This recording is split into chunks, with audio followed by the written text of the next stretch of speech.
Estuvimos presentes en la toma de protesta del Consejo Directivo del Colegio de Ciencia Política y Administración Pública del Estado de México 2022-2025. Señoras y señores, colegas de muchos años, jóvenes que por primera vez me ven y no saben quién soy, mi maestro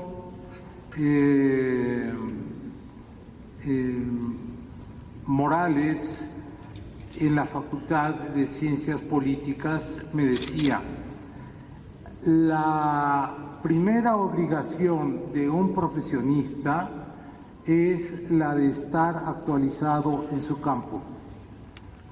Si no, nos quedamos dando clases con los mismos apuntes de hace 20 años, ya todos amarillentos.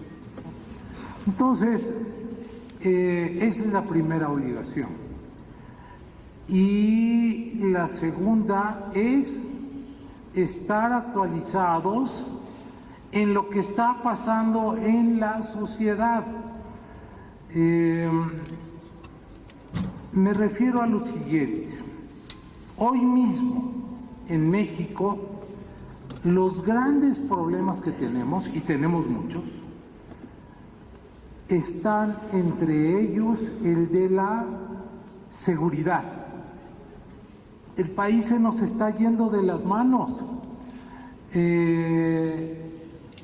En la mañana discutía con un grupo del doctorado precisamente del INAP cuál sería la mejor política pública para poder enfrentar al crimen organizado, porque tenemos que establecer políticas públicas. Y hasta ahora, sinceramente, no veo claramente cuál sea la política pública para hablar con la verdad, pues. Entonces, esa es una. La otra es el problema de salud. Todos, a la mayoría, traemos nuestro cubrebocas porque está dando inicio la quinta ola del COVID, ¿no? Entonces, fíjense, a falta de políticas públicas o de fortaleza institucional para responder, para contestar, para enfrentar el problema de la salud, ¿a quién hemos recurrido? A la familia. La familia, como decía Hegel, es la base de la sociedad civil. La sociedad civil es una familia en grande o es un estado en pequeño. Entonces, otros países han respondido según su idiosincrasia, pero nuestro país, y hay que tomarlo en cuenta, el gran sustituto de las instituciones ha sido las familias o las organizaciones civiles. En el caso de los terremotos, sobre todo el del 85, ahí fue el despertar de la sociedad civil, como dijo Carlos Monsiváis. Y para quien le interese, tengo un libro que se llama así, El despertar de la sociedad civil, editado por Océano, valga el anuncio, pues. Entonces, ¿por qué hablo de esto? Porque ha habido un divorcio entre lo que es la administración pública y lo que es la sociedad civil común y corriente. Hemos tenido una racionalidad basada en lo que se llama la administración pública tradicional. Para que me entiendan los colegas, basados en la racionalidad weberiana, de Max Weber, ¿no? Entonces, Max Weber decía, esa organización legal racional de la administración pública va a dar paso o está formándose mediante la estructuración de una administración pública. Ese es el nacimiento del Estado moderno, ¿sí? Pero Weber decía, según su lógica, si funciona bien el Estado, dará buenos servicios a la sociedad civil. Craso error. Bueno, en su tiempo sirvió porque el Estado moderno pues es importantísimo para avanzar en el proceso civilizatorio. Pero después viene un momento en el cual pasamos, estoy hablando del welfare state, del Estado asistencial, del Estado del régimen de la Revolución, que construyó el Seguro Social, que dio respuestas a las demandas populares que habían sido expresadas durante el movimiento armado. Y le dieron derechos políticos a aquellos que no los tenían. Imagínense, en la época del Porfiriato, cuando éramos 14 millones, cuando México tenía 14 millones de habitantes, nada más podían votar 10,000. Y entonces esos 10,000 que tenían derecho a reclamar servicios del Estado, pues reclamaban la protección a la tierra, a sus latifundios. Y para eso sirvió el Porfiriato. Pero cuando viene la revolución, entonces abre las compuertas a masas completas de campesinos, obreros, clases populares, y lo que piden no es la protección de los latifundios, sino al contrario, el reparto agrario, que fue, y se necesitaban instituciones. Ahí es donde nace la administración pública del régimen de la Revolución, de la cual somos herederos. Y piden salud, y piden educación, porque antes los hijos de los grandes potentados, de los aristócratas porfirianos, muchos de los cuales eran extranjeros, pues mandaban a sus hijos a estudiar a universidades católicas o al extranjero. Pero nace la educación pública y crece el aparato público del educativo, primaria, secundaria, preparatoria, universidad y las universidades públicas. Nosotros somos hijos, en el mejor sentido, del régimen de la Revolución, esta universidad, ¿no? Porque se crea la administración pública que da respuesta a las demandas de educación que les habían sido negados a las grandes masas populares, y así por el estilo, y fue creciendo. Y también abanderamos el nacionalismo revolucionario. Pero llegó después otra etapa en la cual se habló de que el Estado era obeso, de que costaba mucho, de que lo habían creado los populistas, y entonces asciende una clase tecnócrata al poder. Y con ello el achicamiento del Estado. Y entonces dice, lo que antes resolvía el Estado, que lo resuelva el mercado. Punto. Y que se las arreglen como puedan. Bueno, pero hemos llegado a una tercera etapa en la que están surgiendo a nivel internacional muchas tendencias distintas, tanto a la etapa del Estado interventor como del Estado neoliberal. Y es que el gran actor de la época del welfare state pues fue el Estado, ¿no?, con su modelo weberiano. Y luego en la época neoliberal, la nueva gerencia pública, en donde se trataba a los ciudadanos como si fueran clientes. Pero ahora todas las tendencias de la administración pública marcan hacia darle importancia a la sociedad civil. Entonces, ¿qué es la palabra de orden que tenemos que llevar a cabo los licenciados en Ciencias Políticas y Administración Pública? Dejar el viejo modelo weberiano, no olvidarlo, eso sí, echar por la borda a la nueva gerencia pública, pero ver cuáles son las nuevas tendencias en la administración pública que están todas ligadas a hacer una alianza entre la administración pública, el gobierno, y la sociedad civil, ¿no? Y ese es el gran reto, y eso es lo que traigo ahora preparado, si es que logro ver, porque me queda medio lejos. A ver, estoy pipiriciego.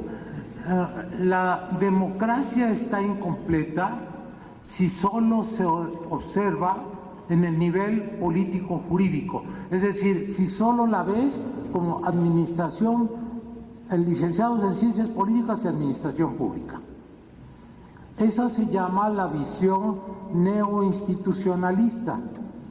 Esa visión deja de lado las relaciones de los órganos estatales con los individuos y las asociaciones, las cuales son la base sobre la que se eleva y se erige la democracia bien constituida.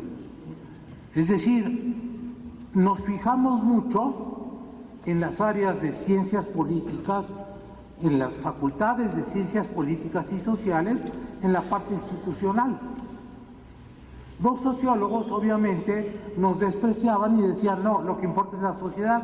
Entonces había un mutuo desprecio, cuando en realidad, como me dijo alguna vez don Eduardo García Maínez, que fue quien me enseñó a traducir los textos de Norberto Bobbio, así como el derecho y la política, mejor dicho, los abogados y los politólogos mutuamente se desprecian y son indiferentes, los sociólogos y los politólogos también. La cuestión es la siguiente. Adelante. Mark Warren dice, la calidad de la democracia representativa depende de la calidad de la sociedad en la que está inserta, en especial en la procuración de las virtudes cívicas a través de los vínculos asociativos. La democracia debe tomar en cuenta, como se supone que ha sido siempre, el gobierno que se expresa en la vida asociativa y en la cultura cívica que deriva de la experiencia asociativa. ¿Qué quiere decir esto? Que la democracia, hemos puesto atención, fíjense qué error hemos cometido, hemos puesto atención en el tema electoral, al decir, y así fue, la transición a la democracia empieza con la Ley de Organizaciones Políticas y Procedimientos Electorales de 1977. ¡Qué bien! Después viene la del 86, en donde se permiten las candidaturas comunes y es lo que da pie a la competencia del Frente Democrático Nacional, que postula a la presidencia de la República al ingeniero Cuauhtémoc Cárdenas. Y en 1988 se vienen las controvertidas elecciones. Y luego se tiene que crear, por presiones de los partidos y de la sociedad civil, el IFE. Luego vienen otras reformas sucesivas, la del 91, pero la más importante hasta ese momento es la del 96, donde se igualan las condiciones de la competencia, con dinero, con acceso a los medios de comunicación, etcétera, etcétera. Bueno, esto es como hemos ido avanzando a través de pactos parciales. ¿Qué es el indicador de que empezó la transición a la democracia? Y hoy lo digo y soy responsable de lo que digo y nadie más.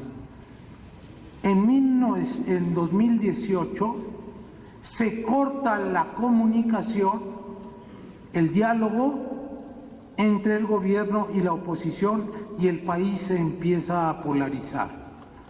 Y entonces un periodo de transición se estanca.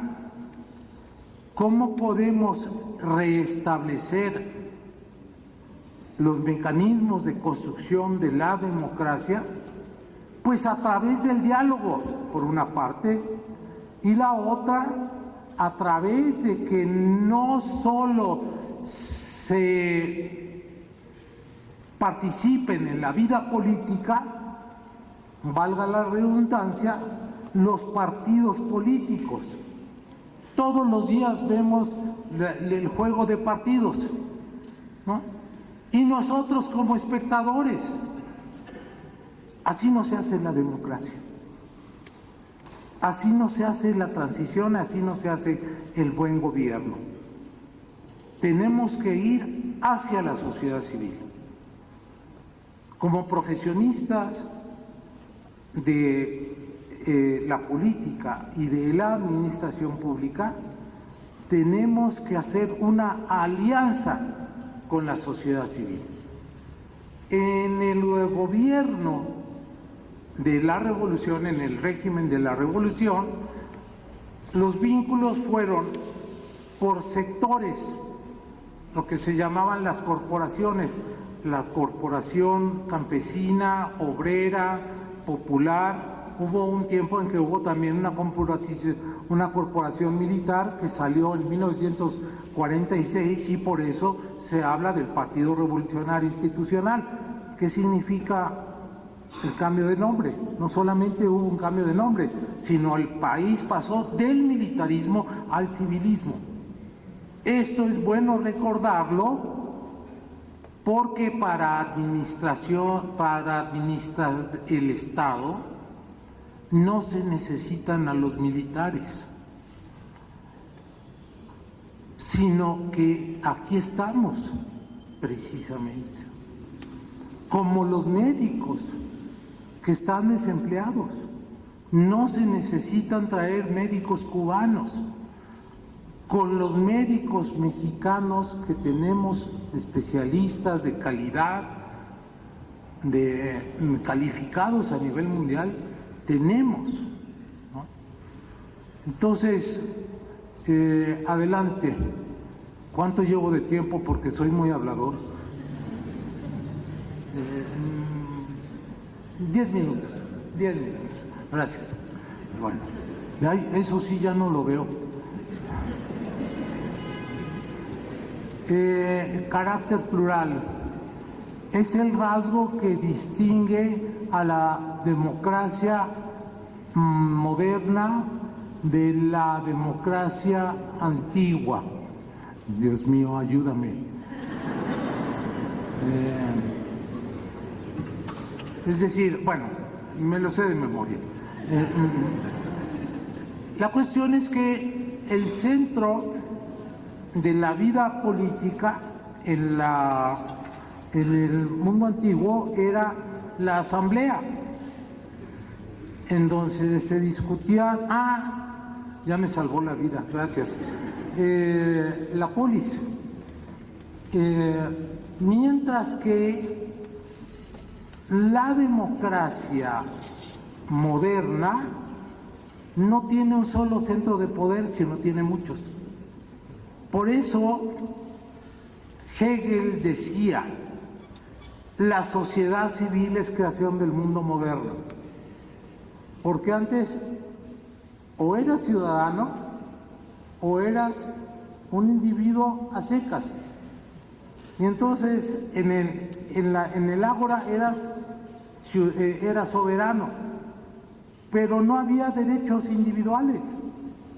Por eso la modernidad comienza con la Declaración de los Derechos del Hombre y del Ciudadano, 26 de agosto de 1789. Entonces, ahora los servicios, ahora cambia el asunto, porque en el mundo antiguo el individuo estaba al servicio del Estado, mientras que con el mundo moderno el Estado está al servicio de los individuos. Eso es una cosa bien importante. La otra, la legitimidad ya no se basa, también gracias a la Revolución Francesa, en el derecho divino de los reyes o en el eterno ayer de las dinastías, sino en la voluntad popular. Pero decir voluntad popular es no decir nada, porque en realidad lo que se ganó es el voto para las personas. Y ahí es donde es muy importante resaltar lo siguiente. Incluso los revolucionarios franceses decían, sí, el voto universal para los hombres. Pero salta a la palestra Olympie de Gauche y dice, aquí les traigo un documento, y este documento se llama la Declaración de los Derechos de la Mujer y de la Ciudadana. Entonces empieza la lucha por la democracia y que se expanda. Es como quien tira una piedra en aguas mansas. La democracia se va ampliando hasta alcanzar el sufragio universal. Bueno, pero entonces aquí cabe una aclaración importantísima. A lo mejor me salen correteando por la avenida Morelos, pero lo voy a decir de todas maneras. La democracia no es el gobierno de la mayoría. Eso es falso. Gobiernos de mayoría han habido muchos. Hitler llegó por mayoría. Mussolini llegó por mayoría. Y así por el estilo. Y entonces, ¿qué es la democracia? Es el gobierno de la mayoría que respeta a la minoría. Ahí está. ¿Qué hacía Hitler con las minorías? A los campos de concentración, a los hornos crematorios, a las cámaras de gases. Mussolini también era un tipo brutal, terrible. Mandaba a matar a los enemigos, incluso fuera de Italia, ¿no? Y Stalin, no se diga, Stalin, mandó matar más gente que Hitler. Así es, en la colectivización forzada. Entonces, esto es una cosa que tenemos que aprender. es el gobierno de la mayoría que respeta a las minorías, pero no para que cada una vaya por su lado, sino, como dice Hans Kelsen, para que haya un compromiso entre mayoría y minoría, de tal manera que entonces ahí sí está la definición de la democracia. La democracia es el gobierno de todos, mayoría y minoría incluidas. Y la mayoría tiene la obligación de respetar a la minoría para que en el siguiente proceso electoral se convierta en mayoría. ¿A través de qué? De reglas electorales independientes nítidas. Y la democracia es, sobre todo, el gobierno de las leyes. Esa es una definición de Bobbio, de Sartori, etcétera, etcétera. Entonces, ¿qué es lo que tenemos que hacer? La siguiente etapa es crear capital social. ¿Cómo se crea el capital social? No es el capital político, no es el capital económico. El capital social significa sobre todo confianza entre nosotros. Confianza entre los ciudadanos, confianza entre los ciudadanos y el gobierno. Fíjense que las mejores democracias, según los catálogos internacionales, son aquellas en donde la política se ve como asunto de todos y donde no hay corrupción, hay un mínimo de corrupción. Dinamarca es el país menos corrupto del mundo. Entonces hay un vínculo muy estrecho entre la creación de capital social, que de ahí se desprende luego la creación del capital político, es decir, la democracia. Y también la riqueza, que es el siguiente paso que tenemos que dar, entender lo que es el capital social para poder limpiar nuestra vida pública, política, limpiarla de la corrupción, de los malos manejos, de la polarización, del enfrentamiento. Y también esos países que tienen capital social son países muy ricos, como Noruega, por ejemplo, que tiene riqueza ya para las siguientes generaciones.